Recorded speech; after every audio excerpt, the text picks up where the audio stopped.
My name is Daniel, and if you had asked me 3 years ago what the word marriage meant to me, I would have told you something like partnership, trust, building a life together. I believed in stability, reliability, quiet love. The kind of love where you look at a person next to you in bed and feel safe, even in the silence. I used to think love was simple. Now I know better. But long before the lies, the GPS tracker, and the divorce papers, there was a beginning. A good one. One that still hurts to think about because it reminds me that people can change so drastically you don't even recognize them anymore. I met Emily 6 years ago. If I had to describe her in one word back then, it would be fearless. Confident without trying. The kind of person who walks into a room and doesn't need to say anything to make people turn and look.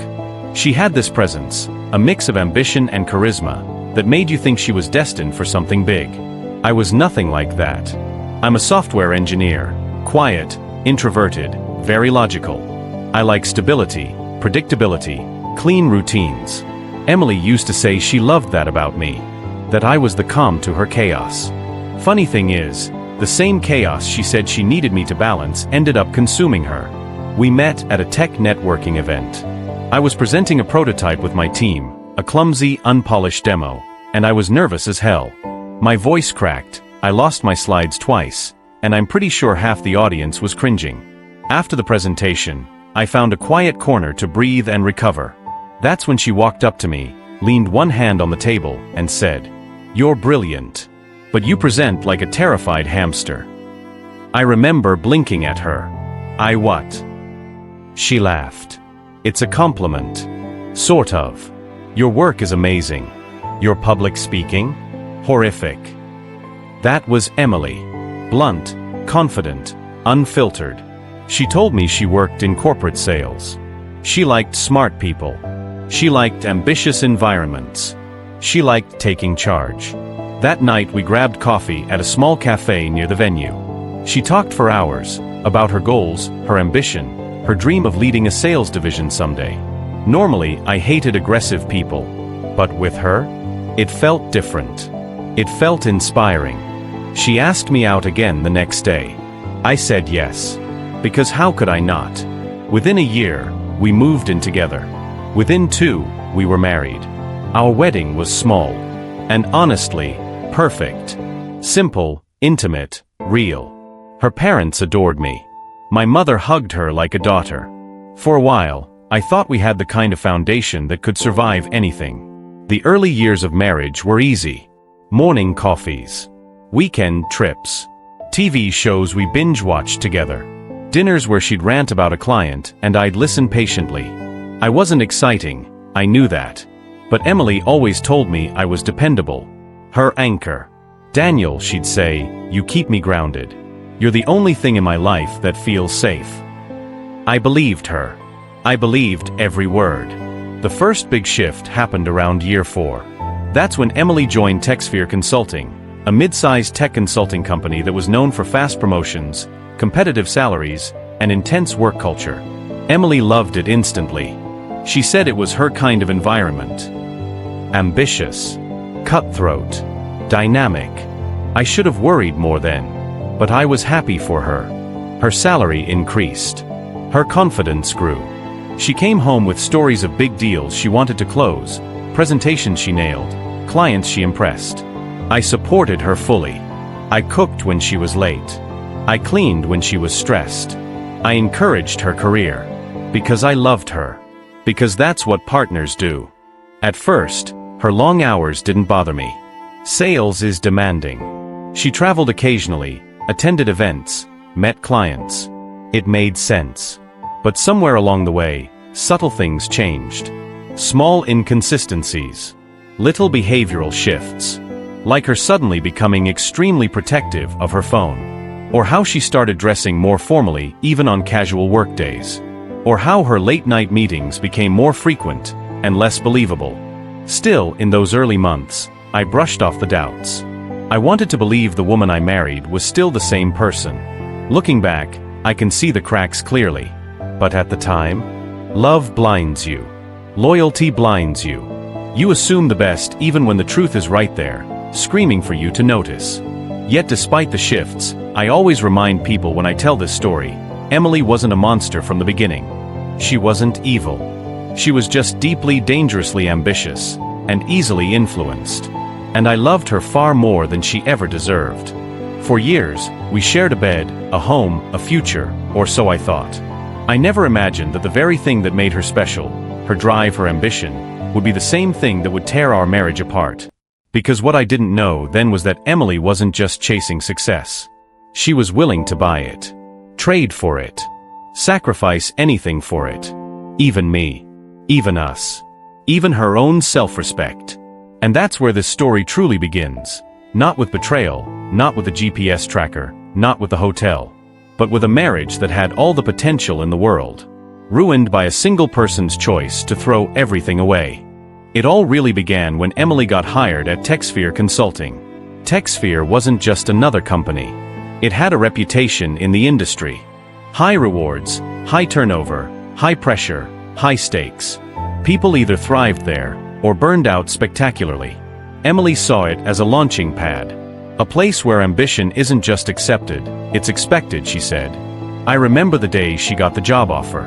She came home out of breath, still holding the envelope, and practically jumped into my arms. Daniel. They picked me. I'm officially a senior sales consultant. I hugged her tightly. I was genuinely happy. I told her this was her chance to shine, to reach the goals she'd always talked about. And she kissed me like she believed we were celebrating something we both earned. But everything changed after she joined.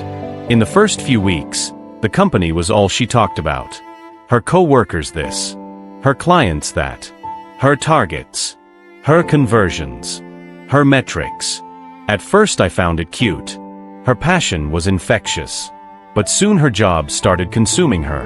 Not just her time, her personality.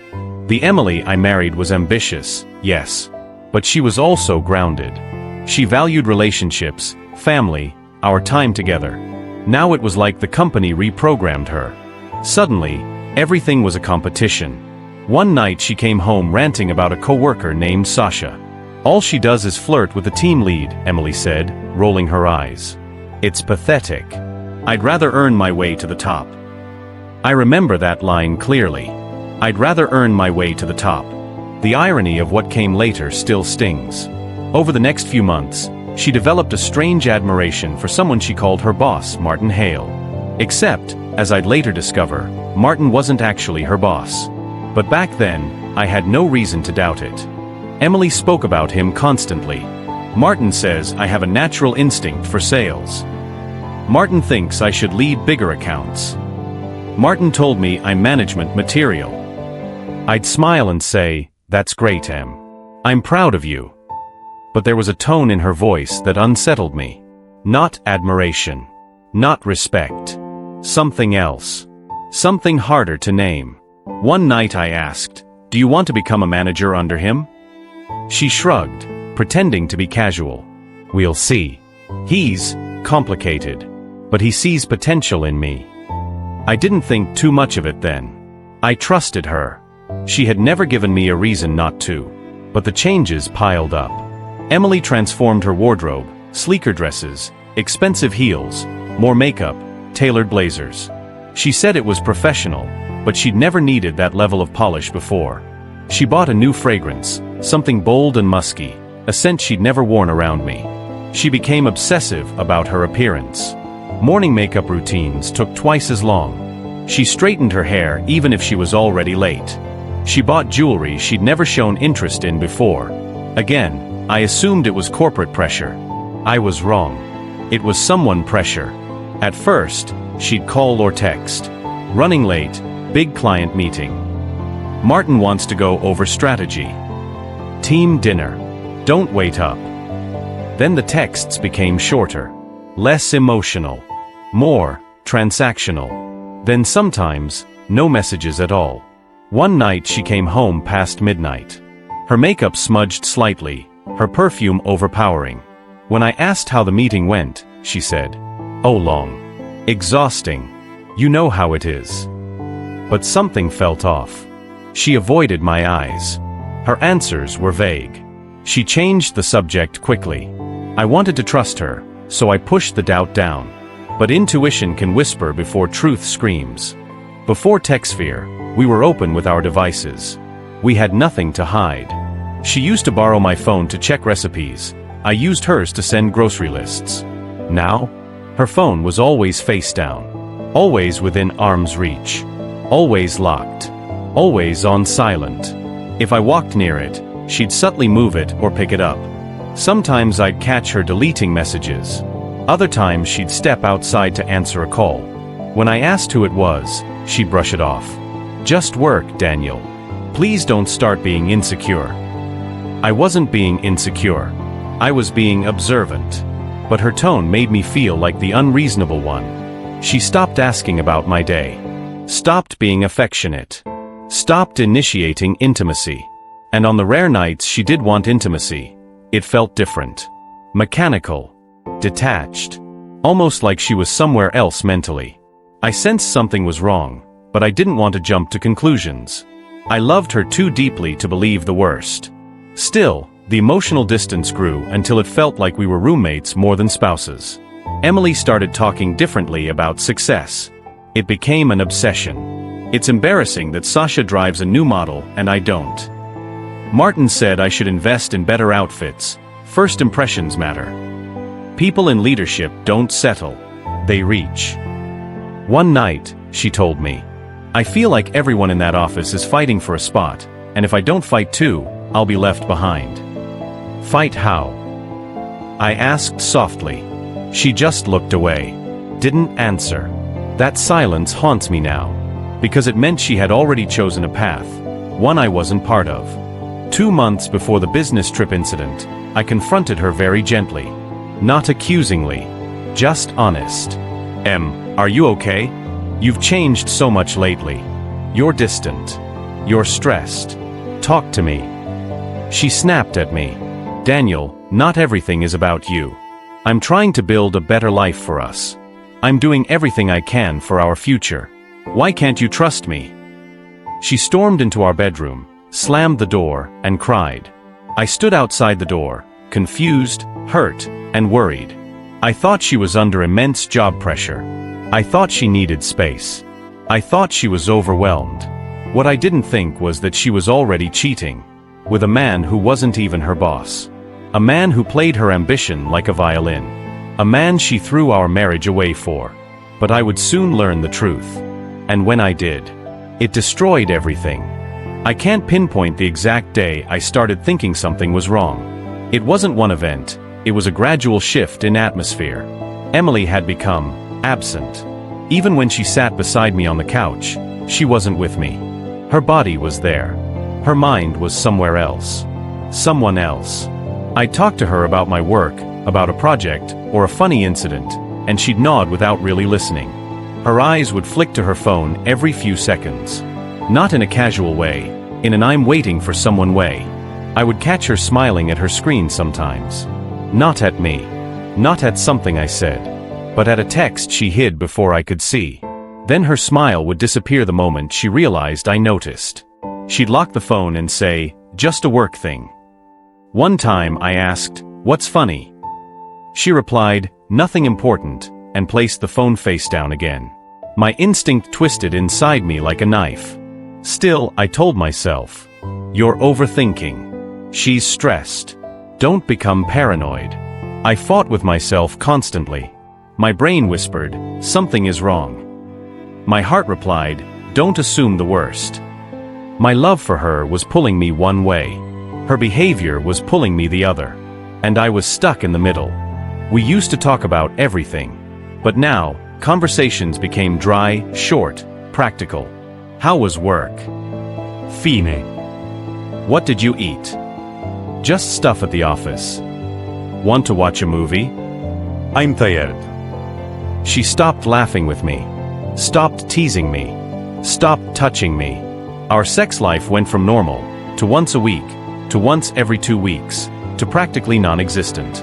Whenever I initiated, she looked uncomfortable. She'd say things like, I'm exhausted. I'm stressed. Tomorrow, okay? But tomorrow never came. Eventually, I stopped trying. The woman who once couldn't keep her hands off me now acted like kissing me was emotionally taxing. That's when the first real suspicion surfaced in my mind. Is she giving that affection to someone else?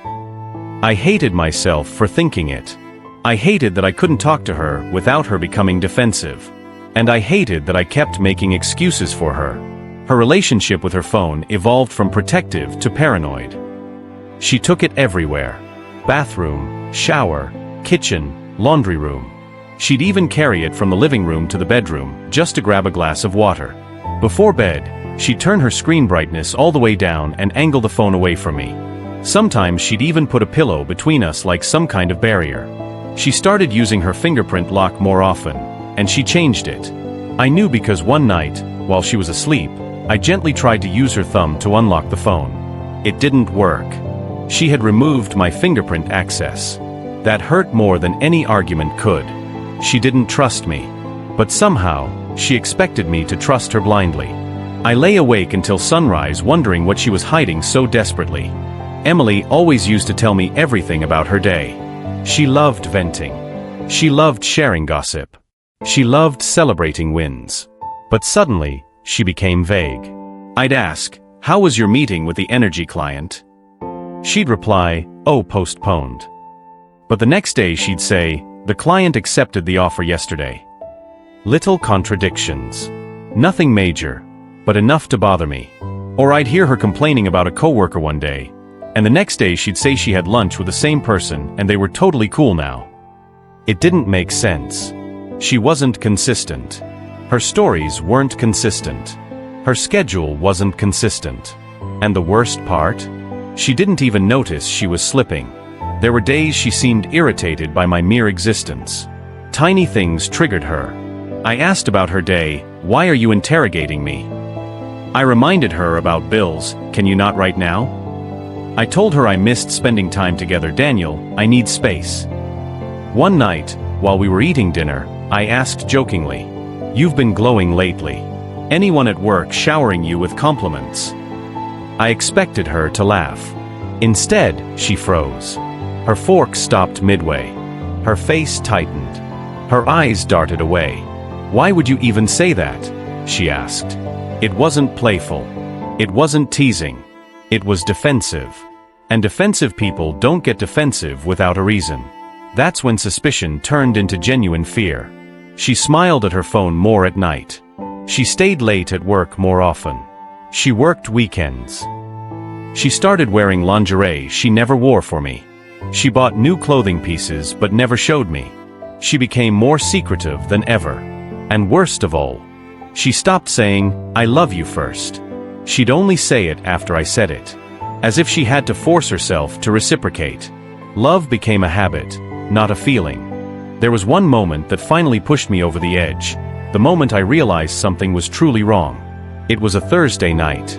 I made her favorite pasta, set the table, lit candles, an attempt to reconnect. She came home 2 hours late. Her hair was messy. Her lipstick slightly smudged. Her blouse wrinkled. She froze when she saw the table set up. "Oh, Daniel. I forgot we were doing dinner tonight." "We talked about it this morning," I said quietly. I got busy. Something urgent came up." "What kind of urgent?" I asked softly. She hesitated. A long hesitation. "Just work." She couldn't even find a believable lie. She ate 2 bites, said she was tired, and went to shower. While she showered, I saw her phone light up on the table. A message preview flashed. "Tonight was worth it. Can't wait for the next time." No name. Just a number. I didn't open the phone. Didn't snoop. Didn't check the full message. I didn't need to. That preview alone was enough to shatter me. When she came back, she saw me staring at the phone. She panicked, grabbed it instantly. "What are you doing?" she asked sharply. "Nothing," I whispered. "Just sitting." She looked terrified. Not guilty. Not apologetic. Terrified. She knew I had seen something. I knew she was hiding something. She didn't sleep next to me that night. She said she had a migraine and slept in the guest room. But we both knew the truth. Our marriage had entered its death phase. And neither of us wanted to say it out loud. The suspicions, the tension, the emotional distance, they were only the beginning. The real storm was coming. And it would hit me like a hurricane the moment she said the words. I have to go on a business trip. That business trip would expose everything. And the GPS tracker she forgot about would become the nail in the coffin. The night before Emily's so-called business trip, something felt off the moment I walked through the front door. Normally, whenever I got home late, Emily would call out from the kitchen or living room, greeting me with a tired smile or a sarcastic, "Look who finally decided to show up." But that night, nothing. The house was dim, unusually quiet, as if she didn't want me to know exactly where she was.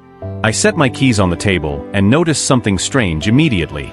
Her suitcase wasn't by the hallway like it usually was when she had a trip.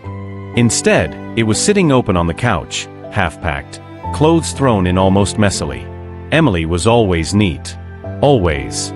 Her luggage usually looked like a stylist had curated each section. This looked rushed. Bing. I called out. She appeared at the top of the stairs, startled. She hadn't even heard me come in. Her hair was damp, wrapped in a towel, and she was wearing one of her nicer robes. Her eyes widened for just a fraction of a second before she forced a smile. "Oh, you're home earlier than I expected."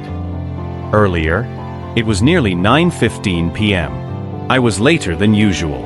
"I stopped by the workshop to finish some orders," I said, watching her closely. "Everything okay?" "Yeah. Just packing. Big day tomorrow." Her voice was light, but her eyes were darting. She wasn't fully meeting my gaze. Her fingers twitched on the railing. She was nervous. And Emily only got nervous when she lied. I moved toward the couch, pretending not to notice her tension. "What time's your flight again?" She hesitated. 10 Uhr morgens. "I'll leave around 7:30. That was odd. It only took 30 minutes to get to the airport. "You sure you don't need a ride?" I asked casually. "No," she said too quickly, then caught herself. "I mean, no, it's okay. Jenny is giving me a lift." Jenny again. The same friend she used as an excuse the night she worked late. But now I'd already checked. Jenny's location was showing she was staying at her fiancé's house that entire week. She wasn't driving anybody anywhere. I nodded slowly, hiding my reaction. "All right. Good to know." Inside, though, my stomach twisted into a knot. After dinner, I went into the garage to pretend I was checking on some tools. But what I really needed was a moment alone to process everything. My mind was racing. Every sign pointed to something bad. Something I didn't want to admit. But then I heard it. Emily's voice, from the kitchen. Low. Soft. Whispering. I stepped closer to the garage door, barely cracking it open to listen. "No, just stay calm. Yes, I'll be there. He won't know anything. Yeah, I handled it. I said it's a business trip. He believes me." My heart slammed against my ribs. I held my breath. Then came the part that made my blood run cold. "I can't wait to see you too." My hands shook so badly I had to brace myself against the wall. That wasn't work talk. That wasn't friendly. That was intimate. Secretive. Wrong. I considered walking in right then, confronting her, catching her off guard, demanding the truth. But I knew better. If I played my cards right, I could get everything. Proof, clarity, the entire truth, without giving her the chance to lie or twist the story. So instead, I backed away, went deeper into the garage, and waited until I heard her hang up and walk upstairs. That evening, Emily acted unusually affectionate. She cooked my favorite pasta, something she rarely did anymore. She poured me a glass of wine before I even sat down. She asked about my day with real interest. Anyone else would have thought she was being thoughtful. But I saw it clearly now. This wasn't affection. This was guilt. Guilt trying to mask itself with kindness. At one point, she reached across the table and squeezed my hand. "I love you, Daniel," she said gently. She hadn't said that unprompted in months. I forced a smile. "I love you too." But inside, I felt absolutely nothing. Not love. Not anger. Just numb. When dinner was over, Emily went upstairs to shower. Perfect. This was my chance. I grabbed her phone from the living room table. My hands weren't steady, but I worked fast. I plugged in the small GPS chip, something I had purchased weeks earlier but never thought I'd actually use. It looked like a standard phone accessory, completely inconspicuous. No app on her screen. No notifications. Silent. Hidden. Once it was connected, I tucked the phone back exactly where she left it. My heart pounded so hard it felt like it was shaking my whole chest. Was I really doing this? Was I really spying on my wife? But then her whispered phone call played again in my mind. I can't wait to see you too. Yeah. This wasn't paranoia. This was survival. The next morning was almost surreal. Emily was up early, dressed beautifully for someone supposedly going on a work trip. A fitted blazer, heels, makeup that took more effort than usual. She looked different. Like she cared more about impressing someone than attending a meeting. She hugged me before leaving, arms tight around my shoulders. I'll call you when I land, she said. Of course, I said calmly. Be safe. I watched her walk to the Uber outside. She waved, smiled, pretended everything was perfect. The moment the car turned the corner, I grabbed my phone and opened the GPS tracker app. It displayed her location with a blinking green dot. Airport? Hotel? Office? No. The dot was heading toward the other side of the city, far away from the airport. And then it stopped. At an address I recognized instantly. The private apartment complex where her boss, Mark, lived. My vision blurred with rage. My breath caught in my throat. She didn't even try to make it believable. She lied directly to my face that morning, with confidence. But now I had proof. Undeniable, concrete proof. I stood in the middle of the living room, staring at her moving on the map. I stared so long that my hand went numb from gripping the phone too hard. 1,000 thoughts raced through my head. Should I go there and catch them? Should I show up with witnesses? Should I call her family first? Should I record everything? But the biggest question was the heaviest. Was my marriage already over? The moment I saw that on Mark's apartment, I knew the answer. She had made her choice long before today. And now, it was my turn to make mine. I wish I could say I took a moment to breathe, to think logically, to calm myself down before acting. I didn't. As soon as I saw that blinking green dot stop at Mark's apartment building, something in me snapped. I grabbed my keys, shoved my wallet into my pocket, and walked out of the house without even locking the front door. My mind was a fog of anger, disbelief, adrenaline, and heartbreak all rolled together into something sharp and suffocating. The drive across town felt both instant and eternal. I barely remember the roads. The traffic lights felt like taunts. My pulse hammered so loudly that it drowned out the radio, the engine, even my own thoughts. Over and over, I caught myself tightening my grip on the steering wheel until my knuckles whitened. All I could see was Emily's smile that morning. The fake warmth, the practiced tenderness, the casual promise to call when she landed. She wasn't landing anywhere except in another man's bed. A man she worked for. A man she lied about. A man she risked our marriage for.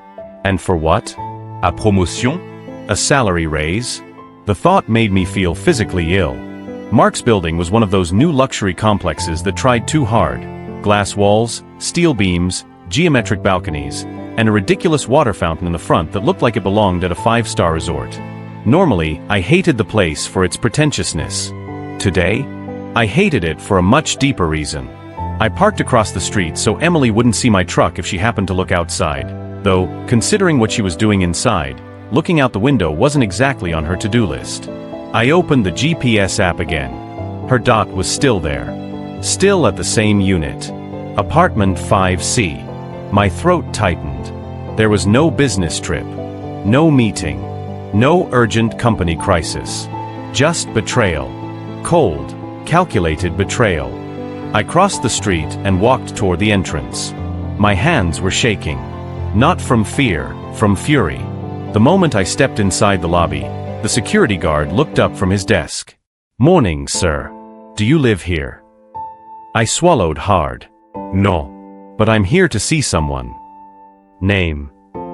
"Mark Braden. 5C." The guard frowned.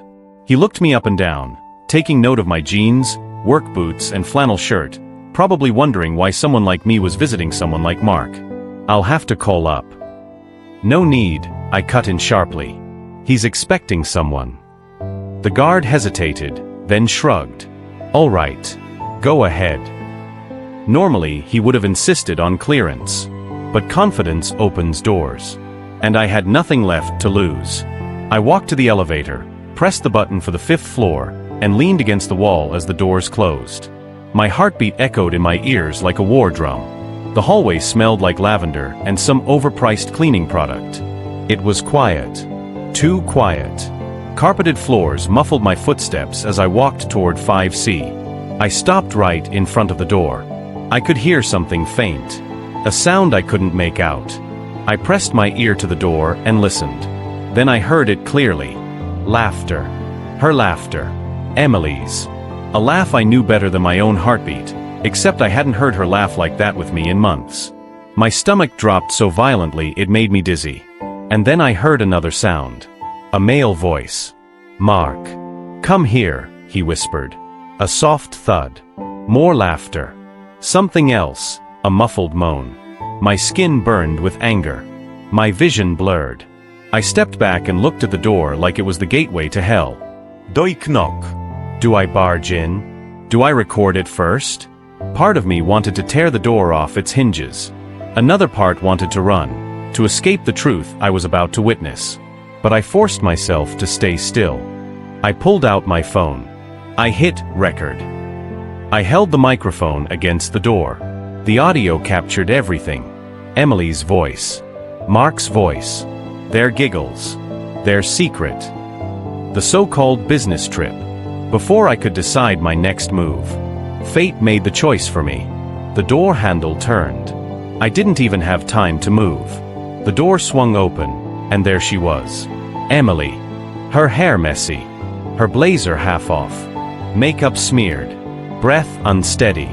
She froze when she saw me. Her eyes widened so drastically it was almost comical, if it didn't feel like a knife twisting inside my chest. Daniel, she stammered. Behind her, Mark appeared, shirtless, confused, and then visibly panicked when he recognized me. For a moment, all three of us just stared at each other. A silent explosion. A collapse of reality. Emily's mouth opened and closed like she couldn't form words. Finally, I spoke.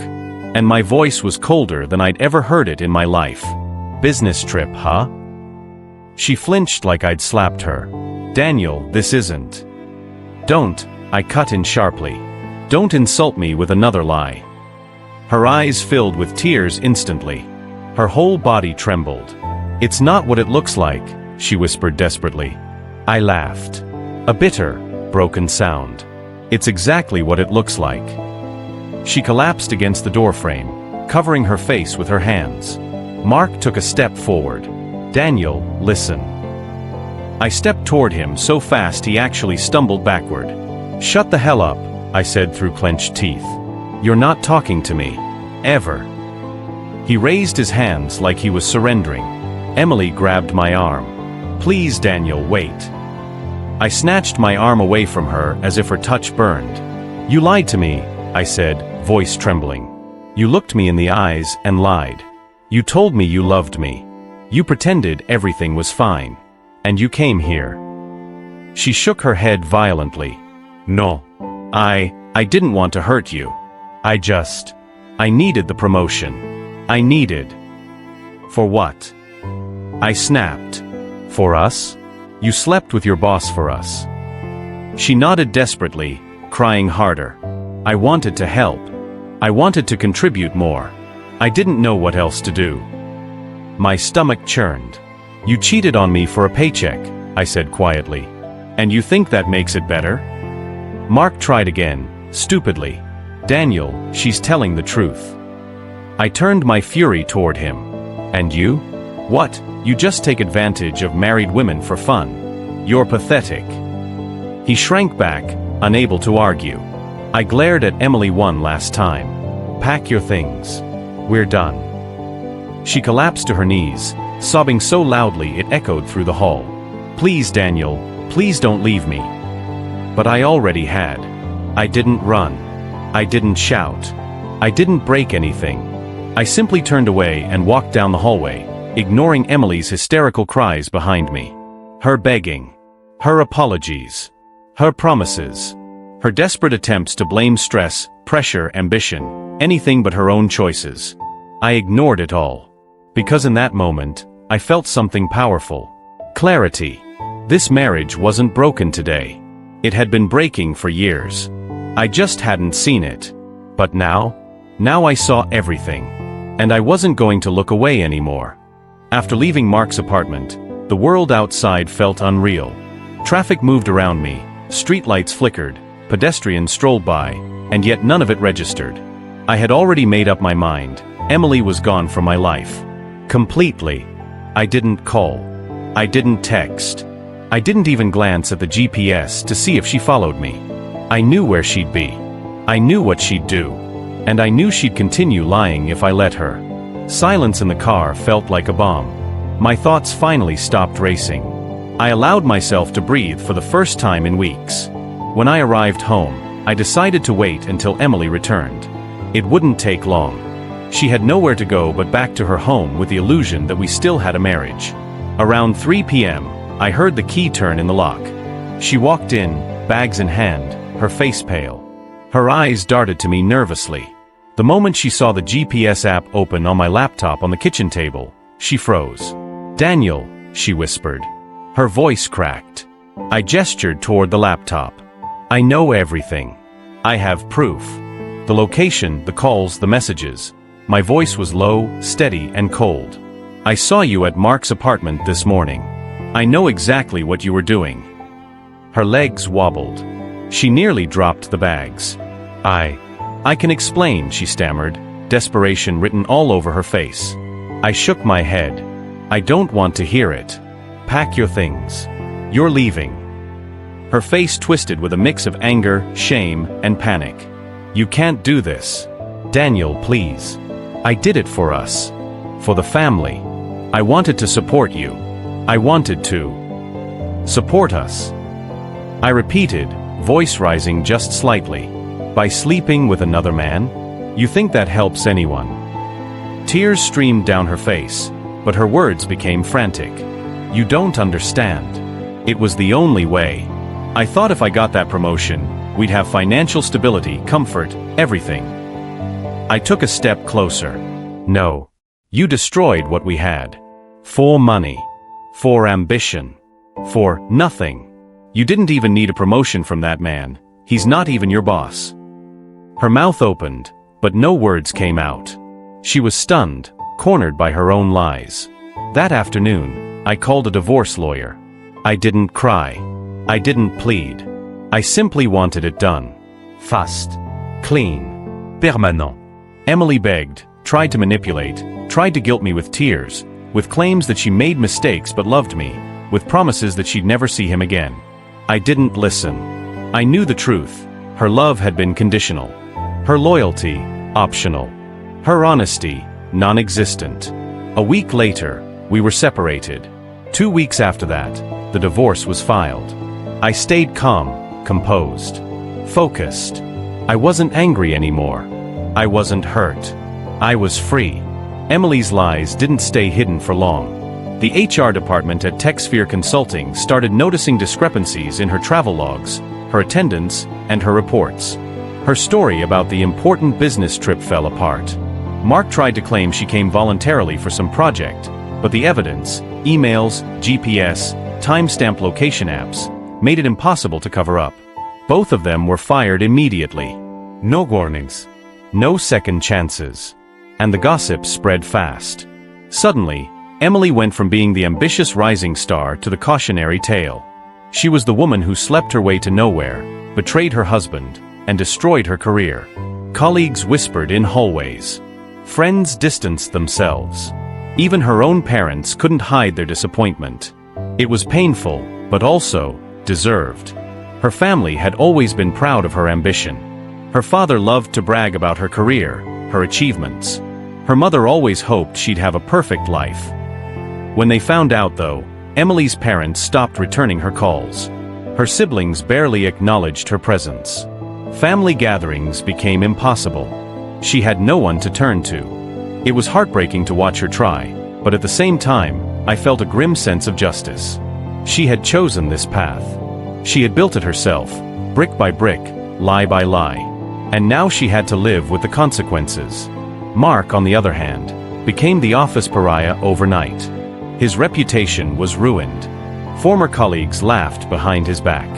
His wife filed for separation once she found out about multiple affairs. Even outside work, Mark found doors closing. No one wanted to associate with someone who manipulated women for career games. He was alone, humiliated, and exposed. And Emily? She had no one either. In the weeks after the divorce, I focused on myself. I moved to a small apartment downtown. Quiet, peaceful, free from lies and secrets. I started therapy, not because I was broken, but because I wanted to understand how someone I loved could betray me so completely. I poured energy into my work. Projects I'd been putting off were finally completed. Recognition came at work naturally, promotions and bonuses I hadn't been seeking. I realized I had value, integrity, and stability. Qualities Emily had taken for granted. Sometimes, I still think about Emily. Not with longing, not with love, but with understanding. Ambition isn't inherently wrong. The desire to grow, to excel, to succeed is natural. But when you sacrifice everything, your integrity, your relationships, your truth, for a fantasy that doesn't even exist, you lose more than you gain. She thought sleeping with Mark would secure her future. Instead, it destroyed everything she had. And I got my life back. Cheating isn't always about love. It's about choice. And choices have consequences. Emily made hers. Mark made his. And I made mine, to walk away with dignity, clarity, and freedom. Sometimes the hardest thing to do is the right thing. But in the end, it's always worth it. After the divorce and her termination, Emily's life quickly unraveled. She went from being a rising star in her office to someone no one wanted to associate with. Her colleagues whispered behind her back. The HR file circulated quietly among management, and her so-called networking contacts suddenly stopped returning messages. Even social media turned against her. Former friends posted pictures and updates about their own achievements, subtle reminders that she had lost credibility, respect, and influence. The world she had been so eager to conquer, the high-powered corporate life, the image of success, suddenly seemed impossibly distant. She tried reaching out to her family for support. Her parents were devastated. Her mother barely looked at her when she visited. Her father's words were sharp, tinged with disappointment. "Emily, we raised you better than this. We wanted success, yes, but not at the cost of decency." Her siblings avoided her entirely, refusing to answer calls or texts. Even her closest friends distanced themselves. Nobody wanted to be around someone who had betrayed her marriage, career, and integrity simultaneously. In a short span of weeks, Emily went from admiration to isolation. Mark, the man she had risked everything for, faced his own collapse. The company investigated his relationships with employees and found multiple boundary violations. His personal life crumbled as well. His wife discovered the affair with Emily, and their marriage ended in a messy separation. Former colleagues avoided him, and opportunities that once seemed endless evaporated. He became a cautionary tale, someone who manipulated others for selfish gains and paid the price. Emily had believed he was her stepping stone, her path to advancement. Instead, she had walked straight into ruin. Meanwhile, I focused on rebuilding myself. The pain of betrayal was immense, but I refused to let it define me. I moved into a smaller apartment downtown, away from all reminders of our shared past. The quiet allowed me to process everything, reflect on my marriage, and regain control of my life. I threw myself into work with renewed vigor.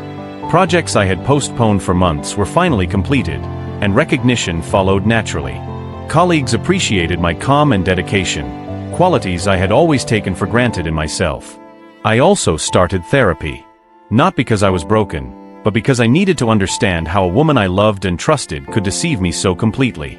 Therapy helped me process anger, sadness, and betrayal, and it gave me strategies to rebuild trust, first in myself and eventually in others. Through the pain, I realized something crucial. Ambition is not inherently bad. The desire to succeed, to grow, to achieve is natural. But when ambition crosses the line into deception and exploitation, it destroys lives. Emily wasn't evil from the start. She was talented, intelligent, and capable. But she let ambition blind her, and in doing so, she sacrificed the very foundation of her life. I, on the other hand, chose integrity. I chose honesty. I chose to walk away from a marriage that had been poisoned by lies. In doing so, I regained my dignity, my peace, and my life. Months passed. I began enjoying the simple pleasures I had taken for granted. Quiet mornings, reading, walks in the park, friends who truly valued me. I joined a small local gym and started working out regularly, not for anyone else, but for myself. I also started mentoring junior engineers at work. Helping others grow reminded me of the value of integrity, patience, and loyalty, qualities Emily had discarded. The betrayal had been painful, yes, but it had also been transformative. I was free. I was whole. And I was finally able to rebuild a life without deception, without fear, and without emotional betrayal lurking around every corner. As for Emily, her once bright future remained in ruins. She had lost her career, her reputation, and most painfully, the trust and love of her family. She had gambled everything for ambition and lust, and she had lost it all. Even when she attempted to contact me months later, apologies, attempts at reconciliation, I did not respond. Some wounds are permanent. Some lessons must be learned through consequence. She would have to rebuild too. But this time, she would have to do it alone. And perhaps that was the only way she could truly understand the cost of her choices. Okay guys, that was today's story. I hope you liked it. Make sure to subscribe to Reddit Cheating Stories for more videos like this. I will catch you in the next video. Bye.